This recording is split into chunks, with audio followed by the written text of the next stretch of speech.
We are diving deep today into one of the most powerful, influential, yet, often invisible jobs in the music world. When an artist finishes writing a song, they have the lyrics, the melody, maybe a few basic chords. What happens next? How does that raw idea become the polished, powerful hit song that millions of people hear every day? Well, that entire transformation, all the magic, the strategy, and the technical work, that all lands on the shoulders of the music producer. Mm. If you had to define it simply, I'd say the music producer is like the director of a film, but for sound. That's a great analogy because a director doesn't just, hold the camera, they manage the entire project. So a producer isn't just someone pushing buttons in the studio, are they? They're making these huge creative calls and technical decisions at the same time. Precisely. They are the ultimate guides for the project. They need a deep, fundamental understanding of music theory, knowing how chords and scales create emotion, and they must have a phenomenal ear for rhythm and melody. Their job is to elevate the artist's vision, sometimes even suggesting big changes to the song's structure or feel, all while making sure the final product meets the really tough technical standards of the music industry. They're the final quality control. You mentioned vision and structure, which I guess brings us to the very beginning of the process, planning. You can't just walk into a studio without a blueprint. Absolutely not. That initial stage is called pre-production. And it is, it's arguably the most essential phase of the whole thing. The producer and the artist sit down and decide, first, which songs are actually good enough to be recorded, and second, what the overall musical style of the project should be. So, like, are we going for a gritty punk sound or something clean and electronic? Exactly. And that one decision sets the direction for everything that follows. I imagine this is where they spend a huge amount of time just drilling the material until it's perfect. They do. They rehearse those songs over and over until the arrangements are just right. And the arrangement is, what each instrument plays and when it plays it. A producer might listen to a rehearsal and say, that bass line needs to be busier in the second verse. Or maybe, let's take the drums out completely for the first few bars to build some tension. And beyond the creative side, this is also where the really tough logistics kick in, right? The business factor. Correct. Studio time is notoriously expensive, so the planning isn't just creative, it's intensely financial. The producer manages all of that. They're deciding what specialized instruments are needed, maybe a rare vintage synthesizer, and whether they need to hire other musicians, like a string section or backup singers. And I'm guessing the cost of all that adds up really fast. It does. Budgeting is crucial. A top-tier recording studio can cost hundreds, sometimes thousands of dollars an hour. Per hour. Per hour. Yeah. So the producer has to create a detailed schedule to make sure every single task, from recording drums to vocals, gets done on time. Without that disciplined planning, a project just falls apart, delays happen, and costs spiral out of control. Okay, so once that blueprint is set and the budget is approved, the team moves into the studio for the main event, actually capturing the sound. Right, and the producer's management role shifts into high gear here. They supervise every single recording session. They'll work directly with the audio engineer on really small technical details. For example, they might spend an hour just moving a microphone 3 inches closer to a guitar amp. 3 inches. Why? Because that tiny adjustment can completely change the tone. It can turn a thin, weak sound into one that's rich and full. And they're the final judge on the performance quality. How does a producer insist on perfection without, crushing an artist's confidence? That's the real art of the job. They listen so carefully to every single take. If a drummer is slightly off the beat or a singer's energy drops on a high note, the producer has to say, let's do it again. That sounds tough. It is. But they can't just say, that was bad. They need amazing communication skills to explain why it needs to be repeated. Something like, that note was technically right, but I need you to sound angrier. Try to connect to the story in the lyric. They're constantly coaching. So they have to be detail-oriented to an extreme level, focusing on milliseconds of sound. Absolutely. A key technique they supervise is called tracking, which is just recording different instruments separately. You record the drums alone, then the bass, then guitars, and the vocals last. And why is that separation so important? Because it lets them adjust each part by itself later on. And through all those long, repetitive hours, a producer might ask for 20 takes of the same 4 bars of music. They have to keep the environment positive and focused. They're part psychologist, part sonic director. That blend of art and tech is so unique. Let's shift to that technical toolkit, because a producer has to speak the language of sound waves and software. That's a great point. Why does the producer need to be tech-savvy if an engineer is doing the hands-on work? It's because the producer has to communicate their vision precisely. They need to know the right words to ask for a specific sound. They have to understand which microphone is best for a delicate vocal versus the explosive sound of a kick drum. And most music production today happens inside a computer, right? It does. Knowledge of the digital audio workstation, or DAW, is essential. That's the main software used to edit all the recorded parts, fix timing mistakes, or even tune a vocal that's a little bit off-key. Let's clarify a couple of those key technical terms. What exactly is equalization or EQ, and why is it so important? Right, so equalization is all about balancing the different frequencies, the highs, mids, and lows. Think of it less like the bass and treble knobs on your stereo, and more like surgical sound filtering. For instance, if the bass guitar and the kick drum are both hitting the same low notes, they can sound muddy and unclear together. A producer uses EQ to carve out a specific space for each one, so both instruments can be heard clearly and powerfully. So it makes the mix sound clean. And what about effects like reverb and delay? How are they used as creative tools? Effects are all about creating atmosphere. Reverb adds space. It can make it sound like the singer is in a huge concert hall or a small, intimate room. Delay is just an echo.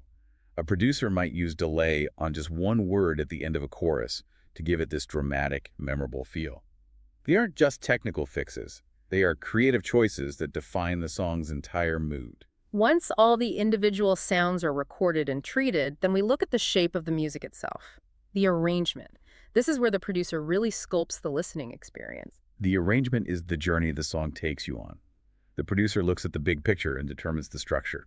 For example, should the song start with a quiet solo instrument to draw you in, or should it just hit you with a huge beat right from the start? They're basically mapping out the emotional arc of the song. Exactly. And they're constantly checking the momentum. Is the instrumental bridge too long? Is the chorus catchy enough? They use dynamics, the difference between loud and quiet, to build tension and release. They might pull almost everything out in a verse just to make the chorus feel absolutely massive when it comes back in. And they often add layers that the artist didn't even think of. Oh, all the time. They might bring in outside sounds like synthesizers or even a full-string orchestra to make the track sound more professional and huge. But a huge part of arrangement is making sure that no matter how complex the music gets, the vocals always remain the main focus. The instruments support the singer, they never overpower them. So once everything is recorded and arranged, we get to the final polish phase. This involves two separate, really complex steps: mixing and mastering. That's right. Mixing is where all those individual tracks, and you could have 100 tracks for just one song, are carefully blended together into one stereo file. It's a very slow, detailed process. How do they make sure every single thing can be heard clearly in that blend? Well, first, the volume levels of every instrument are adjusted, meticulously. Then they use something called panning. Panning is moving individual sounds to the left speaker or the right speaker. It creates a wide, three-dimensional feeling. If everything is right in the middle, the sound is flat. But by panning some background vocals a little left and a guitar a little right, you feel like you're sitting inside the music. I love that effect. It makes the sound feel so much bigger. What about making sure the volume doesn't suddenly get too loud or too quiet? That's where compression is critical. Compression basically controls the music's dynamics. It makes the loud parts a little quieter and the quiet parts a little louder, so the overall volume is more consistent and punchy. It glues the whole track together. And this all takes a lot of time. A long time. A producer and engineer might take 3, 4, even 5 days just to perfectly mix one 3-minute song. Once that detailed mix is finally approved, we move to the absolute final stage, mastering. What's interesting is that mastering is usually done by a different person, a specialized mastering engineer, but the producer is there overseeing it. This is the last technical check. The mastering engineer applies that final polish and, most importantly, ensures the volume is competitive. If your song is mastered too quietly, when it plays on a streaming playlist after another artist's track, it will sound weak. So it's about sonic consistency for the whole album. Exactly. They make sure all the songs on an album flow together smoothly. They remove any final technical glitches like clicks or background noise. And they test the audio on everything, from tiny phone speakers to car stereos, to make sure it sounds great everywhere. Once the producer signs off on that final master, the music is officially ready. That covers the massive technical and creative side, but let's shift focus. Being a music producer is also a high-level job in people management and leadership. It absolutely is, and sometimes it's the hardest part of the job. A producer has to be a leader and a mediator. Imagine a band where the guitarist and the singer are arguing about the speed of a song. Happens all the time, I'm sure. The producer is the person who has to step in, take control, and make the tough, objective decision to keep the project moving forward, even if it upsets someone in the short term. And dealing with tired musicians after a 12-hour day in the studio must take a lot of patience. It takes deep emotional intelligence. You have to motivate people who are exhausted and deliver constructive criticism without hurting their creative feelings. They're also constantly balancing the artist's vision with what the record company wants, which is often a tough negotiation between art and commerce. Which brings us back to the not-so-glamorous part of it, the money. Let's talk about the business pressure. This is where producers really sink or swim. The producer manages the entire budget from the record label, which could easily be $250,000 for an album. They have to allocate that money carefully to pay for the studio, the engineers, the musicians, everything. So good time and money management is literally the difference between success and failure. It is. Every hour in a top studio can cost over $1,000. The producer creates a strict timeline and makes sure the project hits its deadline. Being organized and responsible with money is key. Labels trust producers who can deliver amazing music within the budget. So if you pull back and look at the whole picture, the producer is this incredible mix of musical talent, deep technical knowledge, a strong work ethic, and serious business sense. Right. And when you connect this to the bigger picture, you see that the greatest producers bring a specific sonic signature or creative stamp that can define an era.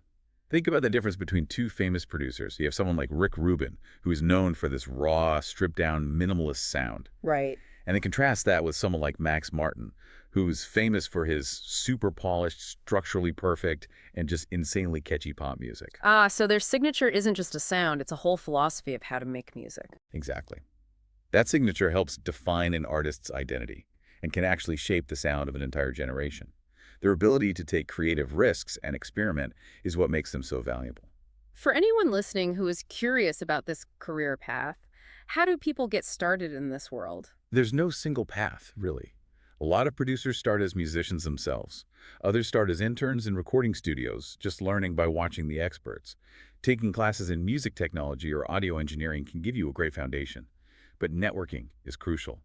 A lot of young producers start by working with local bands for free, just to build a portfolio of finished work they can show people. It takes a lot of hard work. So being a music producer is this powerful, influential role that perfectly combines art, science, and leadership to bring the music you love into the world. It's almost like sonic architecture. It truly is. They really are the unseen heroes in music. Yeah. The next time you hear a hit song, ask yourself, is the genius just the songwriter? Or is it also the unseen architect who directed the sound, chose the perfect reverb, and knew the exact moment the bass should drop? Think about that influence.